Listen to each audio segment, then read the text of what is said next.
bienvenue. Devant moi se trouve un Motorola Moto G67. Et aujourd'hui, je vais vous montrer comment insérer une carte SIM dans cet appareil.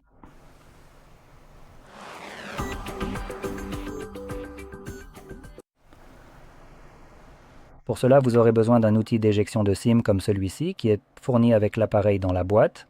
Mais si vous ne le trouvez pas, vous pouvez éventuellement utiliser un trombone en redressant l'une des extrémités. Et tant qu'il n'y a pas cet emballage plastique, que vous pouvez couper s'il y en a, cela devrait fonctionner tout aussi bien. Donc, une fois que vous avez l'un ou l'autre, vous pouvez alors éjecter le tiroir qui se trouve sur le côté supérieur gauche de l'appareil. Vous pouvez le voir juste ici. Prenez l'outil et trouvez le tout petit trou, puis insérez-y la pointe. Lorsque vous le faites, vous pouvez voir que le tiroir ressort suffisamment pour que vous puissiez le retirer. Mais il semble que ce tiroir accepte en fait les cartes SIM et SD, donc laissez-moi en prendre une ici. Voilà. Donc, la plus grande partie du tiroir peut accueillir soit une carte SD, soit une carte SIM, car vous pouvez utiliser l'une ou l'autre. Donc, si vous prévoyez d'utiliser une carte SIM, vous devrez, je pense, la placer sur le côté. Oh non, attendez, laissez tomber. Désolé. Je me suis un peu embrouillé avec ça. Donc non, en fait, il n'est pas possible d'insérer deux cartes SIM. Désolé pour ça.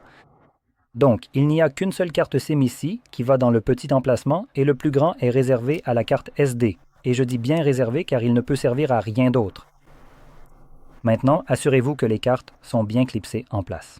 Donc vous pouvez voir qu'elles sont presque parfaitement en place. Elles ne devraient certainement pas tomber si vous retournez le support, mais pour moi, cette carte SD ici dépasse un peu trop sur le bord. Donc je vais essayer de la positionner encore mieux.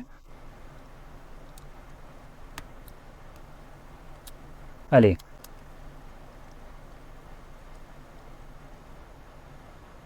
Voilà, et maintenant elle est complètement à ras du support.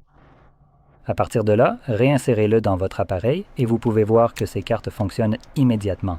Donc, il me demande maintenant de confirmer le code PIN de ma carte SIM et cela va la déverrouiller.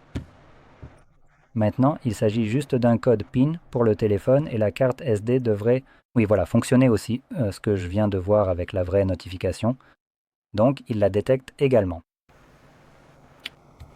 Voilà, c'est à peu près tout. Si vous avez trouvé cela très utile, n'oubliez pas de liker, de vous abonner et merci d'avoir regardé.